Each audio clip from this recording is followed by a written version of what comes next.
Students, आज हम सामाजिक समझौता सिद्धांत की आलोचना एवं महत्व पढ़ेंगे।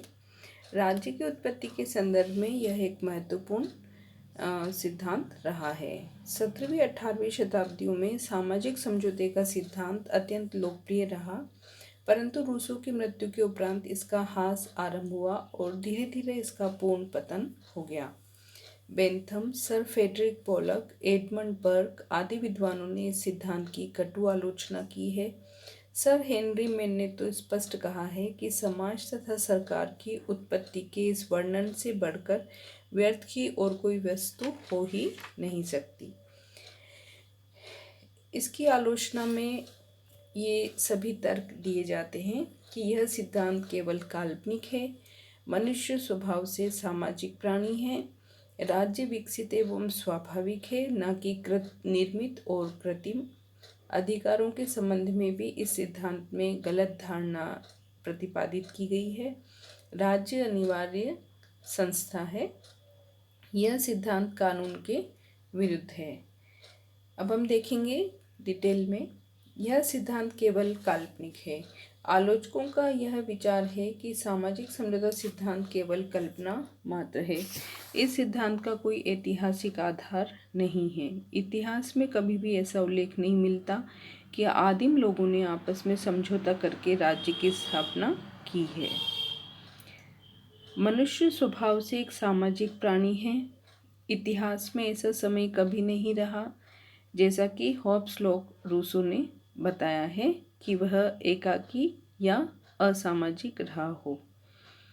इसलिए इन्होंने जिस प्राकृतिक अवस्था का चित्रण किया है वह अशुद्ध है और भ्रमात्मक है।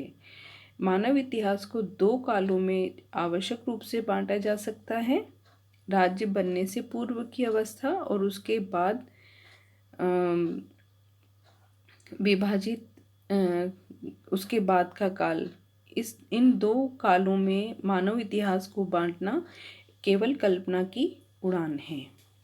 यह सिद्धांत तर्क विरुद्ध है, अशुद्ध तर्क पर आधारित है। सामाजिक समझौते सिद्धांत के सभी समर्थक समझौते से पूर्व एक प्राकृतिक अवस्था का वर्णन करते हैं, जिसमें मनुष्य के स्वभाव को स्वार्थी, झगड़ालू, उद्दंड तथा प्राकृतिक अवस्था को असामाजिक और अराजनीतिक माना गया, विशेष रूप से राजनीतिक माना गया है। जब प्राकृतिक अवस्था का मनुष्य जंगली था तो सामाजिक समझौता करते समय उसके बाद उसमें एकाएक ऐसी राजनीतिक चेतना कैसे जागृत हो गई कि वह एक ही रात्रि में समझौता करके सभ्य समाज की स्थापना कर सके तथा सहयोग पूर्वक रहने लगे। इस सिद्धांत के समर्थक इस बात को नहीं समझाते कि जंगली एवं असभ्य लोगों में समझौता करने की उच्च सामाजिक भावना किस प्रकार जागृत हो सकी।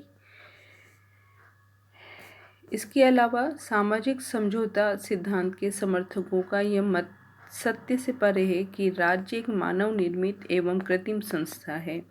वस्तुतः राज्य कृत्रिम संस्था नहीं है, यह मनुष्य की सामाजिक प्रवृत्ति का स्वाभाविक परिणाम है। अतः इसका विकास हुआ है, निर्माण नहीं हुआ। यह सिद्धांत अधिकारों के संबंध में गलत धारणा रखता है।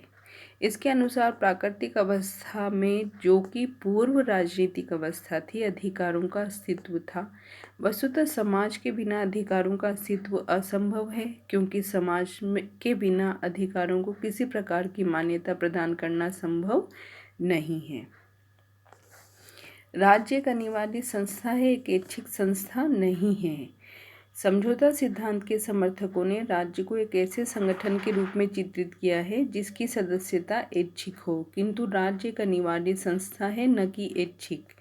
मनुष्य राज्य में ही जन्म लेता है, बढ़ता है, उसी में उसकी मृत्यु होती है, उसके लिए राज्य की सदस्यता अनिवार्य है। वह राज्य को अन्य ऐच्छिक समुदायों के समान स्वेच्छापूर्वक स्थापित और विघटित नहीं कर सकता।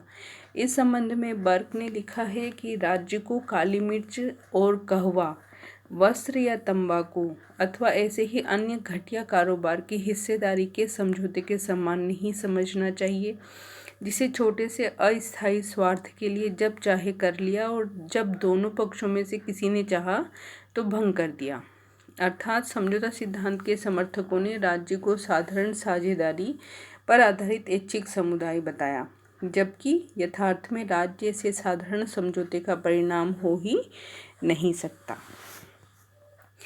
यह सिद्धांत कानून के विरुद्ध है।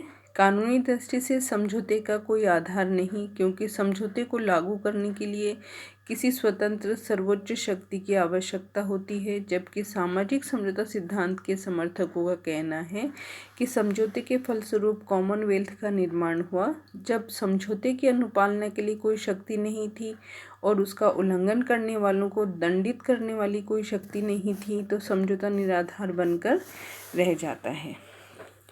आलोचकों का यह भी कहना है कि कानूनी दृष्टि से कोई समझौता केवल उन्हीं लोगों पर लागू होता है जिन्होंने उसे स्वेच्छापूर्वक स्वीकार किया है।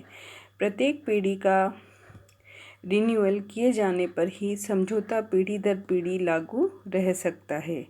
इतिहास में नवकरण का हमें कोई उदाहरण नहीं मिलता, अतः इसकी वैधता स्वीकार नहीं की जा सकती।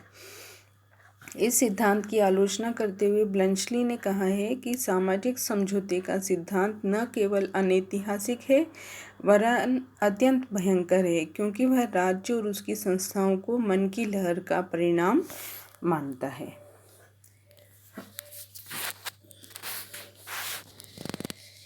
यह सच है कि सामाजिक समझौता सिद्धांत अनेक दोषों से युक्त है, तथापि राजनीति शास्त्र के क्षेत्र में इसका पर्याप्त महत्व है।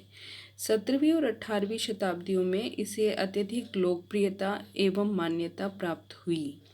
फ्रांस की महान क्रांति, जो कि 1789 तथा अमेरिका के स्वतंत्रता संग्राम 1776 को इस सिद्धांत से ही प्रेरणा मिली। अतः इसका महत्व इस प्रकार है। लोकतंत्र के विकास में इस सिद्धांत ने योगदान दिया है।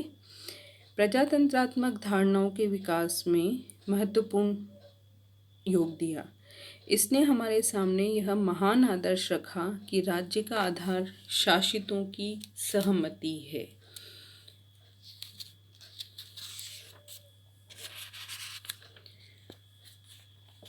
इसी के साथ ही सिद्धांत ने इससे पूर्व प्रचलित देवीय सिद्धांत का खंडन किया, जिससे राज्य को निरंकुशता प्राप्त होती है। इस सिद्धांत ने देवीय सिद्धांत का खंडन किया और इस बात पर जोर दिया कि राज्य एक मानवीय संस्था है, न कि ईश्वरीय, और राज्य की उत्पत्ति मानव ने ही की है, न कि ईश्वर ने की। इस सिद्धांत के कारण ही देवीय सिद्धांत का प्रभाव कम हुआ। इस सिद्धांत ने व्यक्ति की महत्ता को बढ़ाया और यह सिद्ध किया कि अंततः जनता ही संप्रभु है और राजनीतिक सत्ता पर अंतिम अधिकार उसी का है। साथ ही सबसे महत्वपूर्ण योगदान कि समझौता सिद्धांत ने प्रभुसत्ता की आधुनिक धारणा के विकास में पर्याप्त योगदान दिया है। हॉब्स ने कानूनी संप्रभुता के जन्मदाता ऑस्टिन के लिए मार्ग तैयार किया। लॉक ने राजनीतिक प्रभुसत्ता का प्रतिपादन किया और रूसो ने जनता की प्रभुसत्ता का प्रतिपादन किया। समझौता सिद्धांत के योगदान की चर्चा करते हुए गेटल ने लिखा है, इस सिद्धांत ने व्यक्ति के महत्व को स्थापित किया, इस तथ्य पर जोर दिया कि राजनीतिक संस्थाओं में मनुष्य के प्रत्यक्ष प्रयत्नों द्वारा परिवर्तन किया जा सकता है और अंतिम राजनीतिक सत्ता जनता में निहित है। नेक्स्ट वीडियो में हम फिर मिलेंगे। तब तक आप स्वस्थ रहिए, मस्त रहिए। धन्यवाद।